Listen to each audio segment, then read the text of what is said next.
Louvado, glorificado e adorado seja o Senhor nosso Deus fiel, nosso Pai amantíssimo, eterno, todo-poderoso, infinito, único, e seu Filho unigênito, Senhor Jesus Cristo de Nazaré, nosso Senhor e Salvador nosso, que vive e reina na unidade do Espírito Santo, na glória eterna de Deus Pai todo-poderoso, para toda a eternidade. Amém, amém, amém. Para todos os nossos amigos, nossas amigas, nossos irmãos, nossas irmãs, para todos, enfim, que acompanham nossos mais de 5.000 vídeos gravados na internet, no YouTube, acessando Jonas Varela 1, nosso site, nosso canal, agradecemos a sua audiência, a sua atenção, o seu carinho. Nós contamos, nós provavelmente já ultrapassamos 700.000 visualizações e mais de 1.200 inscritos no nosso canal, nosso site. Agradecemos a sua audiência, a sua atenção, o seu carinho. Hoje nós faremos a leitura da introdução do primeiro capítulo, do segundo capítulo, do primeiro capítulo e do último dos dois livros de Samuel, né? Primeiro e segundo Samuel. Primeiro e segundo Samuel, a função da autoridade. Introdução. Os livros de Samuel relatam acontecimentos que se situam entre 1040 e 971 a.C. Temos aí uma análise crítica do aparecimento da realeza em Israel, análise que pode ajudar a avaliar nossos sistemas e homens públicos, bem como qualquer outra autoridade. Em 1 Samuel temos duas versões do surgimento da autoridade política central. A primeira é contrária e hostil à monarquia.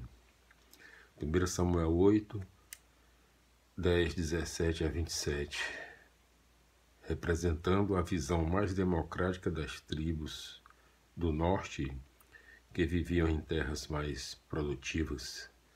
A segunda versão é favorável à monarquia. 1 Samuel 9, 1 a 10 e 16, 11. E representa a visão da tribo de Judá, que vivia em terras menos produtivas. Unindo as duas versões, vemos que a autoridade é um mal necessário, embora justificável. Ela pode se absolutizar, explorar e oprimir o povo. E, ao mesmo tempo, um dom de Deus, uma instituição mediadora, que deve representar, isto é, tornar presente o próprio Deus, único Rei que liberta e governa o seu povo. 1 Samuel oferece, portanto, uma visão crítica da autoridade política. Mostra que Deus é o único Rei sobre o seu povo. Para ser legítimo, o rei humano e seus equivalentes deve ser representante de Deus, isto é, servir a Deus através do serviço ao povo. E isso compreende duas funções. Função externa, reunir e liderar o povo, auxiliando-o a proteger-se e a libertar-se dos seus inimigos. 1 Samuel 9,16, Salmo 110, 2. Função interna, organizar o povo e promover a vida social conforme a justiça e o direito. Salmo 72, Deuteronômio 17, 14 a 20. E Provérbios 16, 12 e 29, 14. As duas funções se resumem, portanto, numa dupla relação: obedecer a Deus e servir ao povo. Qualquer autoridade que não obedece a Deus e não serve ao povo é ilegítima e má, pois acaba ocupando o lugar de Deus para explorar e oprimir o povo. 2 Samuel está centrado na figura de Davi, cuja história começa propriamente em 1 Samuel 16 e nas lutas dos pretendentes ao trono de Jerusalém. Podemos dizer que 2 Samuel continua a avaliação do sentido e da função da autoridade política. Davi é apresentado como o rei ideal, que obedece a Deus e serve ao povo. Graças à sua habilidade política, ele consegue aos poucos captar a simpatia das tribos, sendo primeiro aclamado rei de Judá, sua tribo, e depois rei também das tribos do norte. Após ter conseguido reunir todo o povo, Davi conquista Jerusalém e a torna, ao mesmo tempo, o centro do poder político e da religião de Israel.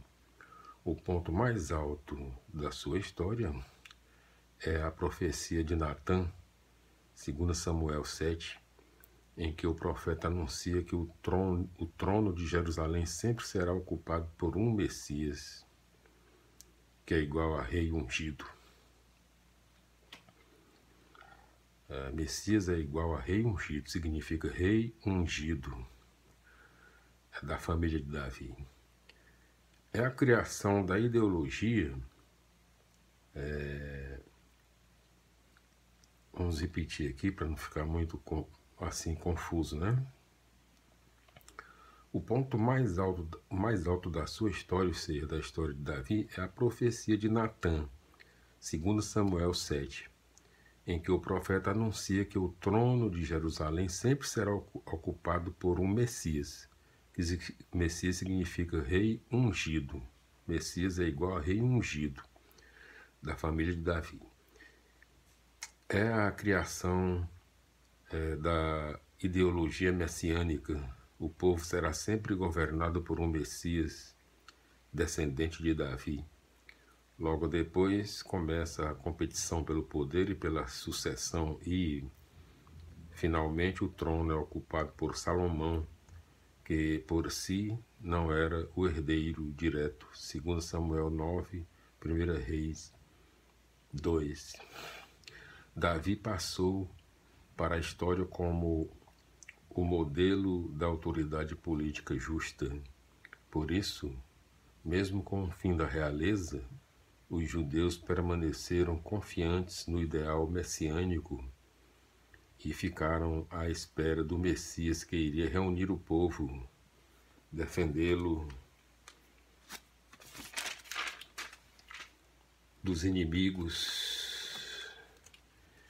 e organizá-lo numa sociedade justa e fraterna, dizendo que Jesus é descendente de Davi.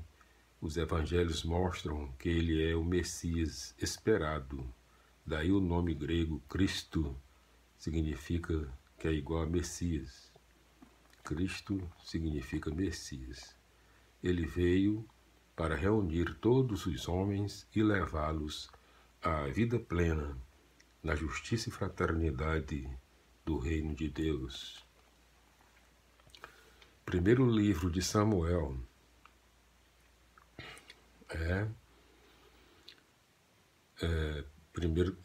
primeira parte, Samuel, sacerdote, profeta e juiz. A primeira parte, né? Samuel e a palavra de Javé. Primeiro capítulo, né? Javé atende o pedido do povo. Havia um homem de Ramataim, um surfista da região montanhosa de Efraim, que se chamava Elcana, filho de Jeroão.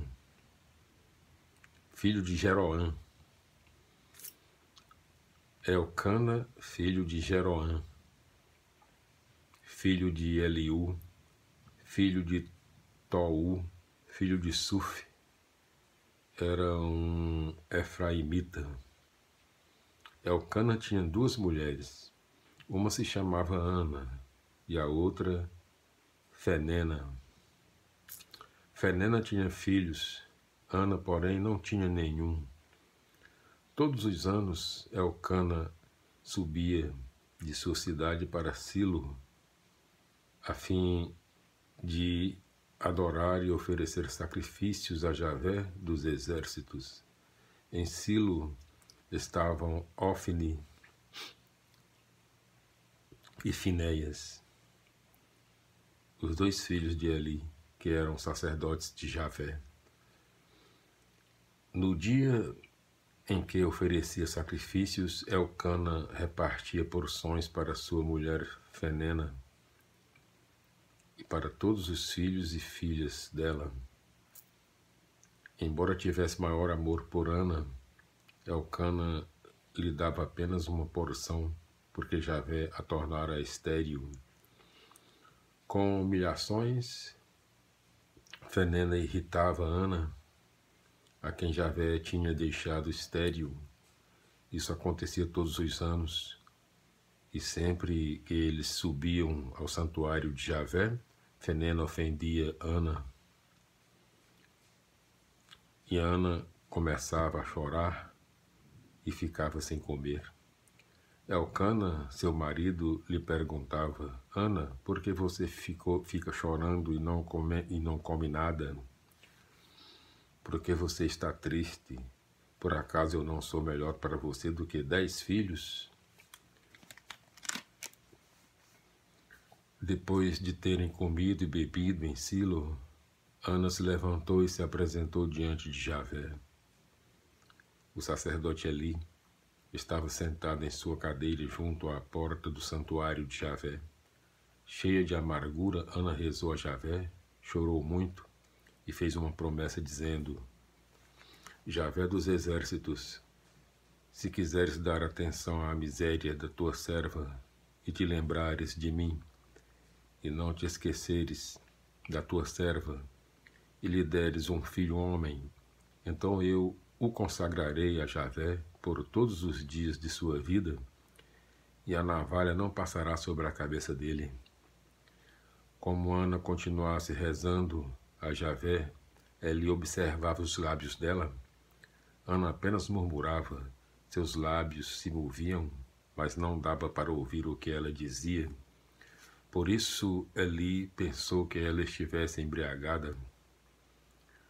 Então ele perguntou: até quando você vai ficar embriagada? Acabe primeiro com essa bebedeira. Ana, porém, respondeu: não, meu senhor, eu sou uma mulher que sofre. Não bebi vinho nem bebida forte.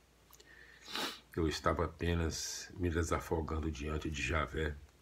Não pense que esta sua serva seja vadia. Falei até agora porque estou muito triste e aflita.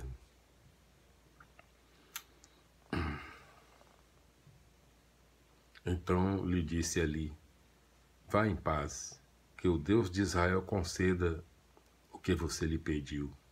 Ana respondeu: que esta sua serva possa encontrar sempre o seu favor. Ana foi embora, comeu e já não parecia a mesma de antes. Levantaram-se de madrugada, adoraram a Javé e voltaram para casa. Chegando a Ramá, Elcana se uniu à sua mulher Ana e Javé se lembrou dela. Ana ficou grávida e no tempo certo deu à luz um filho e lhe deu o nome de Samuel, dizendo: eu o pedi a Javé. Um ano depois, seu marido Elcana subiu com toda a família para oferecer a Javé o sacrifício anual e cumprir a promessa. Ana, porém, não foi junto. Ela disse ao marido: quando o menino for desmamado, então eu o levarei para apresentá-lo a Javé, e ele vai ficar lá para sempre. Seu marido Elcana respondeu: faça o que achar melhor, e espere até que ele seja desmamado, e Javé permita que você possa cumprir a promessa. Desse modo, Ana ficou em casa e criou o menino até o desmamar. Logo que o desmamou, o levou até o santuário de Javé em Silo, com um bezerro de 3 anos, 45 quilos de farinha e 45 litros de vinho. O menino era ainda muito pequeno.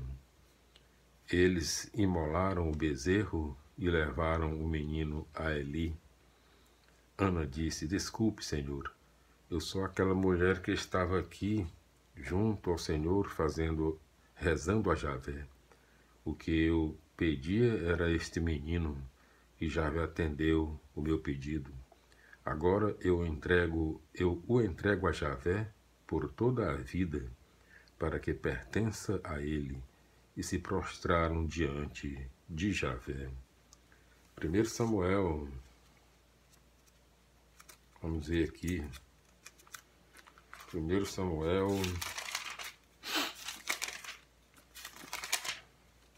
vamos ver, é grande. 1 Samuel, muito grande, muito bom. Pronto. Então, 1 Samuel, primeiro livro de Samuel, capítulo 31. A trágica derrota de Saul. Os filisteus fizeram guerra contra Israel, e os israelitas fugiram deles, e muitos caíram mortos no monte Geloé, no monte Gelboé.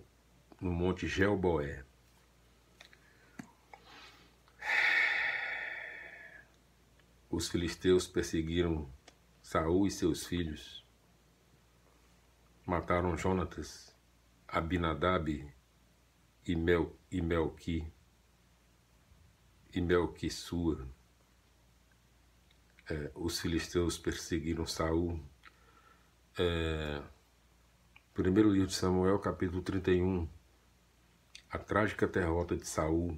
Os filisteus fizeram guerra contra Israel, os israelitas fugiram deles, e muitos caíram mortos no monte Gelboé.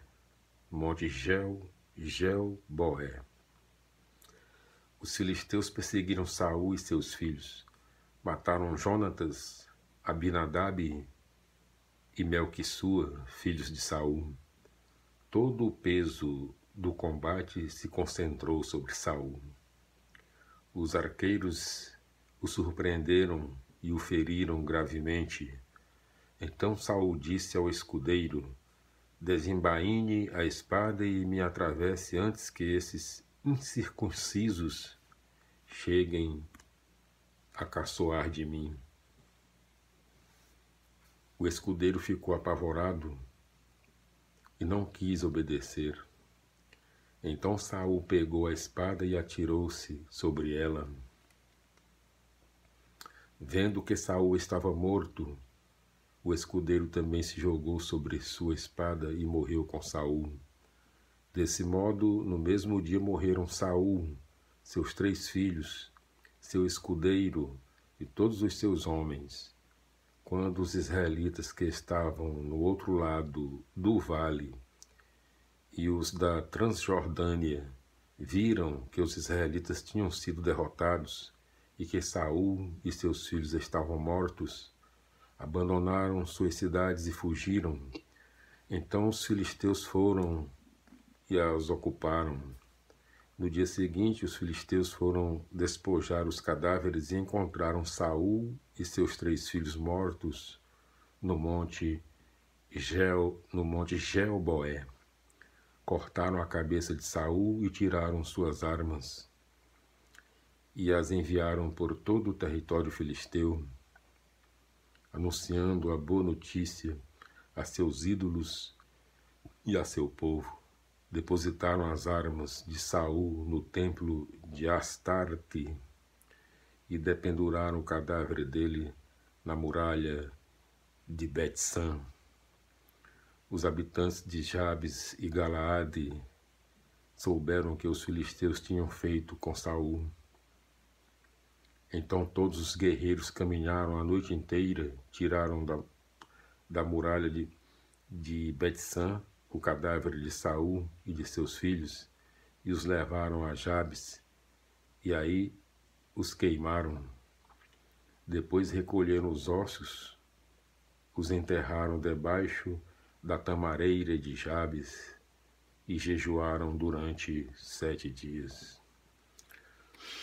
Louvado, glorificado, adorado seja o nosso Deus fiel, nosso Pai amantíssimo, eterno, todo-poderoso, infinito, único, e seu Filho unigênito, o Senhor Jesus Cristo de Nazaré, nosso Senhor e Salvador nosso, que vive e reina na unidade do Espírito Santo, na glória eterna de Deus Pai Todo-Poderoso, para toda a eternidade. Amém, amém, amém.